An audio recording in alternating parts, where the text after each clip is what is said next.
제가 이제 거기서 듣다 보니까 조금 이상한 이론을 막 얘기를 하셔서, 제가 얘기했지만은 사주에 맞추는 것도 중요한데, 그 원래 이론이 맞아야 되거든요. 근데 아까 뭐 설기하고 설기해서 뭐 토에서 금에서 금생수 하는데, 어디서 그 이론이 나온 거죠? 토가 강해서? 지금 보면은 이론 시간할 때는 이제 설계를 한다고 말씀하시지 않았나요?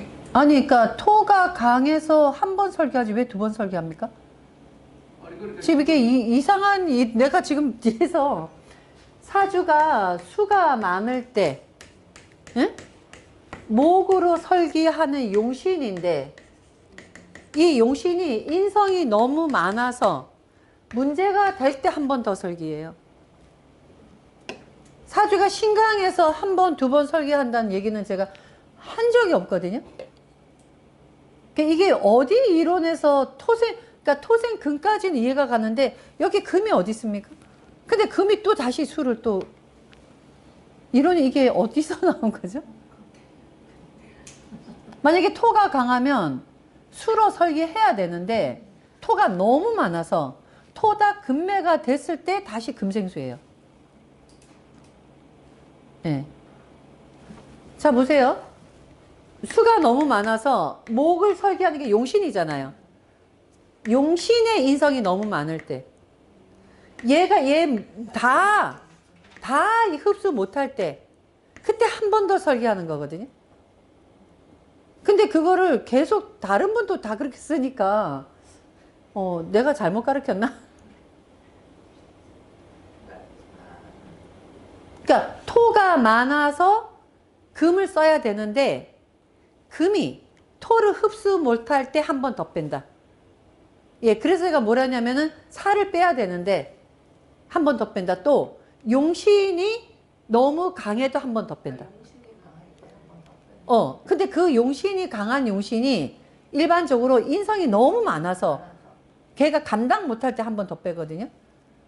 그러면 여기서는 지금 이 사주를 토로 용신을 보신 거예요? 그럼 뭐로 보신 거예요? 아니. 뭐 때문에 두 번 빼서 수까지 왔냐고요. 그러니까 토가 강해서 한 번 뺐는데 수가 없으니까, 아니, 금이 없으니까. 금이 없는데 왜 어떻게 한 번 더 빼요? 그런 경우는 토가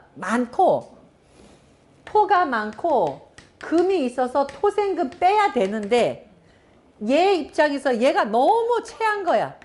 얘가 토를 너무 많아서 체한 거야. 한 번 더 빼주는 거야.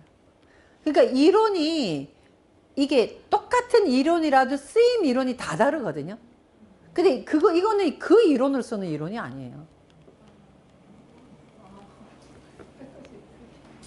아니요. 여태까지 한 거 잘 보세요. 아니 그게 아니라 용신을 그렇게 하는 것처럼 이 토도 또 그렇게 똑같이 생각을 해가지고 그러니까 토가 많아서 금으로 빼야 되는데 그 금 용신이 너무 많이 체한 거야.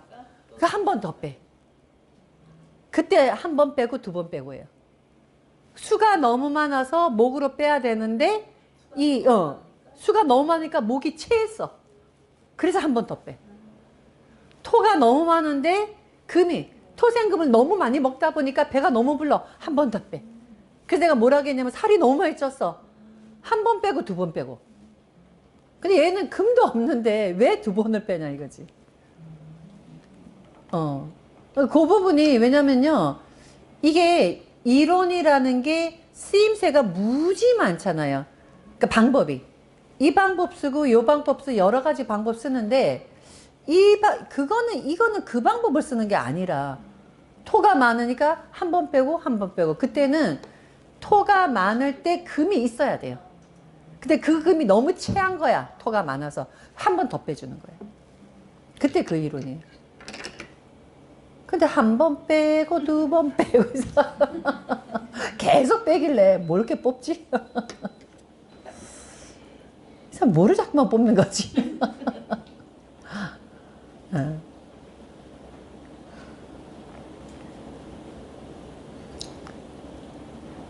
그리고 또 하나는 뭐냐면요. 요거는 이제 그게 그 사주에서 먼저 조금 얘기하고 그 다음에 사주풀이 할게요. 보통 일반적으로 보면은 화가 영강이잖아요. 그죠? 그 화가 영강이라 어느 연월일시 어디에 화가 있는가를 보고 그 조상이 굉장히 빛났다. 혹은 부모가 빛났다. 아니면 자식이 빛났다라고 얘기를 해요. 왜냐면 화가 태양이니까. 제가 했지만 항상 사주는 한 가지 이론으로 말할 수가 없다. 만약에 예를 들어서 화가 나쁜 일을 하잖아요. 조상이 빛난 게 얘한테 나쁜 짓을 해요.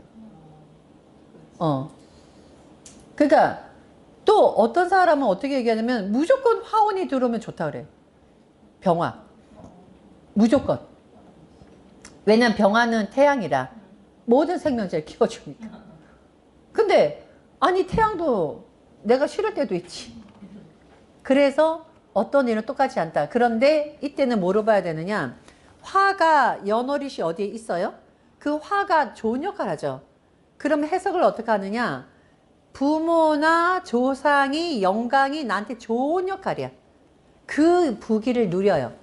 근데 화가 만약에 있는데 부모나 조상이 좋았어. 좋은 것 때문에 내가 망가져요. 부모나 조상은 좋았지만은 그 부모나 조상이 좋았기 때문에 내 인생 망친다. 그게 이제 그 화가 좋은 역할을 했으면은 그냥 그대로 그 좋은 것이 나한테 와서 좋은 역할을 하는 것이고, 그 화가 나쁜 역할을 했으면은 나쁜 역할을 했는데 만약에 조상이 좋았잖아요. 조상이 좋았기 때문에 나한테는 불육적인 거예요. 그게 예를 들면 이완용이 있죠. 이완용의 후손은 그때 당시에는 조상이 얼마나 부귀영화 누렸어. 그 조상의 부귀영화 때문에 대대손손이 어디 가서 이완용이 자식 못하죠. 바로 그렇게 보면 돼요. 그래서 화가 이것이 빛나는 건 맞아. 그런데 화가 좋은 역할은 그 조상이 빛나서 나한테 좋은데, 나쁜 역할하면 만약에 잘 됐으면 그 영광이 나한테 이것이 오히려 오역이 되는 것이고, 안 그러면 조상이 빛나지를 못한 거예요. 내가 잘 되잖아. 조상이 빛나지 못한 거야. 이해가 돼요? 화가 나쁜 역할 할 때 부모 자리에 조상 자리에 화가 있죠. 내가 잘 되잖아. 그럼 부모가 빛나지 않은 거야. 나쁜 역할 할 때. 근데 내가 화가 나쁜 역할 할 때 내가 나빠지잖아요. 조상이 좋았던 거예요. 해석이 이해가 되죠? 화가 나쁜 역할 할 때 내가 화가 나빴으면은 조상에 좋았던 것이 오히려 나한테는 오히려 인생에서 가장 큰 걸림돌이 되는 것이고, 화가 좋은 역할 할 때 조상에 화가 있었으면 조상의 업적이 나한테 좋은 역할을 하는 것이고, 화가 나쁜 역할 할 때 내 사주가 좋으면 오히려 조상이 빈곤해서 나는 조상을 빛내준 것이고. 그래서 그것이 똑같은 화라도 좋은 역할, 나쁜 역할, 예, 그것 따라 다르다. 예, 이렇게 이제 이것의 가장 기본 틀은 그렇게 하시고, 이제부터 이 사주를 보겠습니다. 자, 이 사주를 볼 때 먼저 이런 사주들은 여러분이 어떻게 딱 보시면 아주 쉽냐면은요, 토죠. 그죠? 아주 쉽게 보는 방법이에요. 사주가 토가 많죠. 자, 거기다가 화가 천간에 떴죠. 이 화도 보시면은 인호가 합이 돼서 화가 되죠. 왜? 천간에 화가 떴으니까. 그럼 이거 전부 다 화토로 다 돌아가요, 사주가. 요거 하나 딱 빼면은요, 전부 다 화토예요. 느낌이. 왜? 인목은 있지만, 예, 그죠? 인호화. 그 다음에 인호가 합이 되면은 오히려 불질러 놓는다. 왜? 인중에는 병화가 있고, 인중의 병화가, 이게 나무가 오히려 불을 지니까 굉장히 불 속에, 요 글자 하나 없으면 완전히 불바다예요. 그죠? 땅이 메말란 거야. 아무리 겨울이라 하더라도. 그럼 이 사주는 여러분이 포인트를 딱 볼 때, 아, 이 사주는 물이 없으면 말라 죽겠구나. 그죠? 겨울에 태어나서 물이 있어서 다행이네. 얘가 겨울생이 아니면 아주 안 좋죠. 그나마 겨울이라, 예, 그 겨울이라. 또 하나 뭐냐, 이게 무토 자체가 나무 키우기라고 보면은 그나마 해수 속에 나무 키울 씨앗은 있고, 진토도 있고 인목도 있으니 어쨌든 나무는 키울 수 있는 조건이 돼. 그죠? 그런데 사주가 물이 없다면 완전히 땅이 메마른다. 예, 이렇게 이 사주를 볼 수 있는데, 이 사주에서 또 하나의 관건은 뭐냐면, 이게요, 합이 됐다는 거예요. 합이 됐다는 거예요. 그래서 요거를 먼저 머릿속에 생각하시면서 이제부터 하나하나 예, 사주풀이 하겠습니다. 그러니까 먼저 사주를 가지고 전체를 한번 쫙 이렇게 보세요. 그리고 이런 사주 같은 경우는 의외로 보기 쉬운 사주예요. 사주가 한쪽으로 쫙 쏠려 있잖아요. 보기 쉬워요. 예. 그래서 이 사주는 어렵지는 않은데 이거를 갖고 이제 어떻게 우리가 통변수를 하느냐, 이게 굉장히 중요한데 요걸 가지고 우리가 이제 하나하나 사주 풀기로 하겠습니다. 첫 번째, 자, 무토가 해월에 태어났죠. 자, 무토가 해월에 태어났으니까 일단 첫 번째 조건은 땅인데 겨울 땅이야. 그때 겨울 땅이니까 태양이 있으면 이때는 충분히 나무 키울 수 있는 조건이 되죠. 그래서 우선은 태양이 있는가, 이게 충분한 조건이 되는가 먼저 조건 갖고 따지고, 조건에 합당한가 따지고, 그 다음에 그 조건에서 무엇이 과한가 무엇이 부족한가 이거를 사주에 대입하면 되거든요. 그래서 무토가 해월에 태어나서 병화가 있어요. 요 조건이 되니까 토양이 겨울인데도 나무가 자랄 수 있겠네. 그러니까 괜찮겠네. 자, 그러면 요때는 겨울이기 때문에 태양이 필요했던 거예요. 근데 겨울이기 때문에 태양이 필요했는데 그 다음에는 뭐를 보냐면은 이 태양이 얼마나 뜨거운 태양인지, 그 다음에 이 나무에 물은 얼마나 이 수분의 공급이 잘 되고 있는지, 이제 이걸 우리가 봐야 되거든요. 그런데 여기 태양을 보시면 여기에서의 태양은 진토, 해수, 기토 이렇게 돼 있어요. 여기 태양은 힘이 별로 없는 것 같아요. 근데 이 태양이 인, 오 이렇게 해서 사주 전체에서는 어쨌든 힘을 받고 있기 때문에 이 태양의 힘이 약하진 않습니다. 그런데 이렇게 겨울에 태어나서 태양이 있고, 그 다음에 여기서 또 하나는 나무가 자랄 때 물이 필요하잖아요. 근데 이 사주는 무오라는 이 무토가 오화의 뿔에서 얘가 또 천간에 뜬 거예요. 그러니까 병화가 인오의 화에 떴고, 그 다음에 무토가 오화에 인오에 또 화가 목생화, 화가 되면서 토가 밑에서 여기서 열기 있는데 옆에 밑에서 불까지 일어나고 있으니까 이 자체가 엄청나게 조열해진 겁니다. 그럼 결과적으로 사주 전체를 보면은 화기가 세고 토양은 말라 있어서 겨울이지만 물이 부족하다. 이렇게 이 사주를 볼 수가 있겠죠. 자, 그럼 이 사주는 사주 원국 자체에서 토양이 나무 키우는 조건으로 보더라도 물이 필요하고요. 자, 또 하나는 토양이 이것이 너무 많잖아요. 사주에서. 토양이 너무 많은데 이 토양을 또 도와주는 게 화잖아요. 그러니까 화기가 너무 많아서 우리가 신강신약, 일반 기본 사주로 보더라도 토가 많은데 화가 있으면 인성이 있어서 토가 힘이 세어지니까 결과적으로 뭐예요? 화가 토양을 도와주는 화가 병이 되죠. 그걸로 봤어도 이 사주는 수를 가지고 이거를 제압해야죠. 왜냐하면 목은 다시 불을 지펴주기 때문에. 그래서 이 사주는 자연의 조건으로 봤을 때도 토양 자체가 너무 메말라 있고 열기가 뜨거우니, 비록 겨울에 태어났다 하더라도 물이 있어야 되기 때문에, 그래서 나무 키우는 조건에서도 물이 필요하고, 사주 자체가 비겁이 이렇게 뿌리가 있어서 강한 데다가 인성까지 힘이 있어서 이 사주는 인성을 재워줘야지만이 이게 토양 자체가 힘을 받는 것을 차단하니까, 예, 그래서 화의 힘을 빼더라도 수가 필요해서 이 사주는 전체적으로 수가 필요한 사주입니다. 자, 여기까지는 이 사주를 우리가 판단하는 방법이에요. 이제부터는 이 사주의 설계도와 그 다음에 이 사주의 원래 원국이 어떤 사람인지, 운을 만났을 때 어떤 운이 진행되고 있는지를 봐야 되거든요. 자, 그때 여러분이 뭐를 느끼시냐면 물이 필요하죠. 근데 이 물이요, 이미 합의됐어요. 그리고 이 사주를 보시면 시간이 지나면서 수생목, 목생화가 돼요. 마치 물이 시간이 지나면서 점차 없어지는 느낌이죠. 그죠? 자, 거기에다가 여기의 조건은 그래도 겨울철에 태어나서 이 사주 전체를 먼저 보고 요거 조건을 보셔야 돼요. 요 조건만 보실 게 아니라 사주 전체의 조건에서 물이 필요하다라는 조건을 이걸 보셔야 돼요. 물이 필요한데 이 사주는 물이 딱 여기만 딱 있잖아요. 왜냐? 진토에 습토가 있고요. 해수가 있고요. 그 다음에 여기 보면은 해수가 있고 진토가 있으니까 마치 해수가 진토를 만나서 여기에다가 물을 이렇게 집어넣는 모양이죠. 그러니까 진토라는 습토에 물이 쫙 빨려 들어가니까, 왜냐면 그 묘니까 물이 쫙 빨려 들어가니까 마치 사주 원국 전체에서 물이 필요한 사주가 초년의 여기는 굉장히 물이 풍부하잖아요.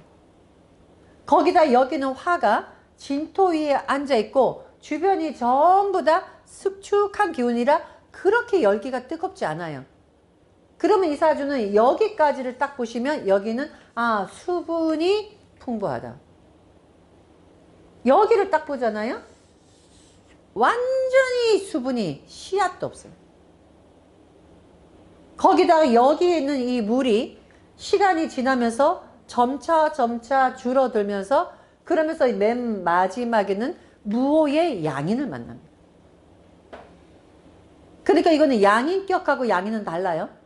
여기서의 무토는 오화 위에 뿌리기 있기 때문에 굉장히 메마른 땅이라 그 중에서도 메마른 땅이 무토는 아주 조열한데, 그러면 여기는 해수에 있는 수분을 전부 다 흡수하는데 마치 이거를 그림으로 그리자면은 수생모, 목생화, 토기가 열기가 수분을 쫙 하마처럼 쫙 흡수하는 느낌.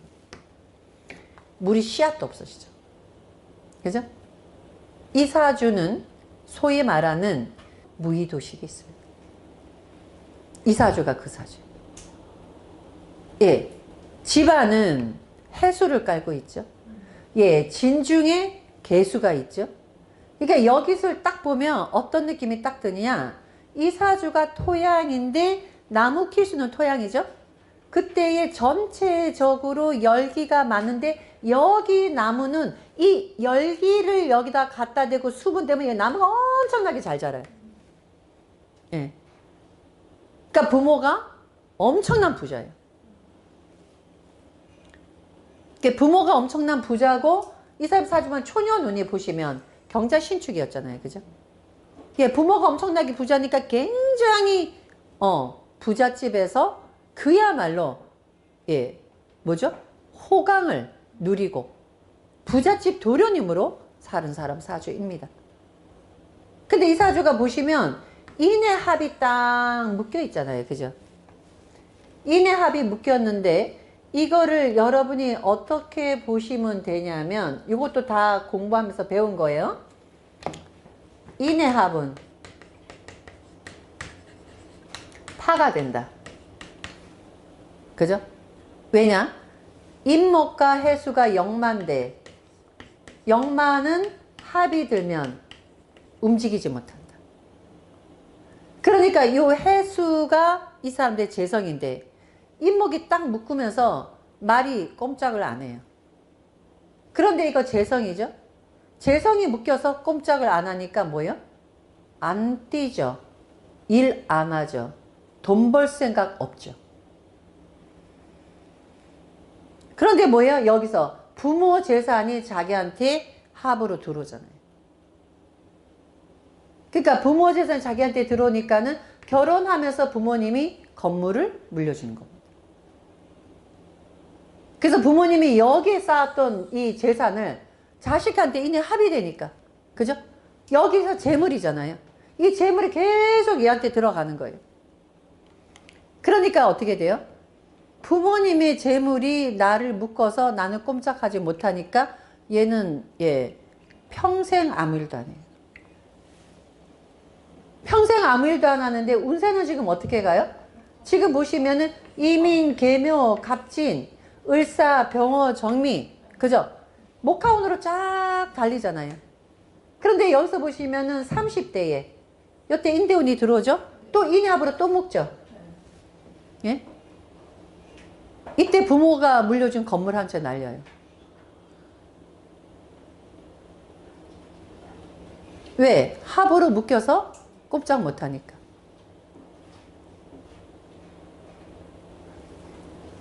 그리고 이 사주는 또 보시면 여기 이제 계묘년에 보시면 이 개수가 들어오죠?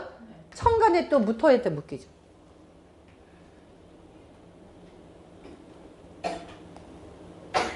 묘목이 들어오죠? 사주 화기가 실을 때는 묘목이 들어오면은 이것 또한 해묘가 또 묶이죠.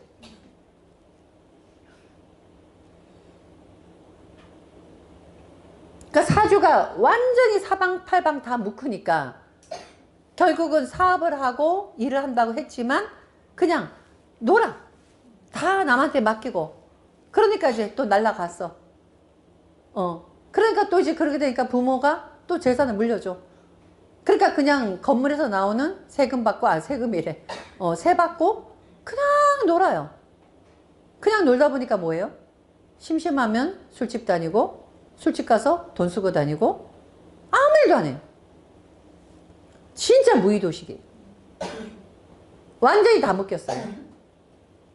그러면 이 사주는 시간이 지나면 지날수록 결국 부모 재산이 결국은 없어져서 나중에 양인으로 완전히 다 쓸어버리잖아요.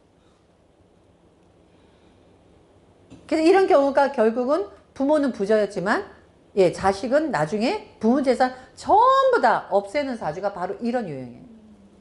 화기가 많으면 뭐를 즐긴다 그랬죠? 여자 또 그렇지. 술과 여자.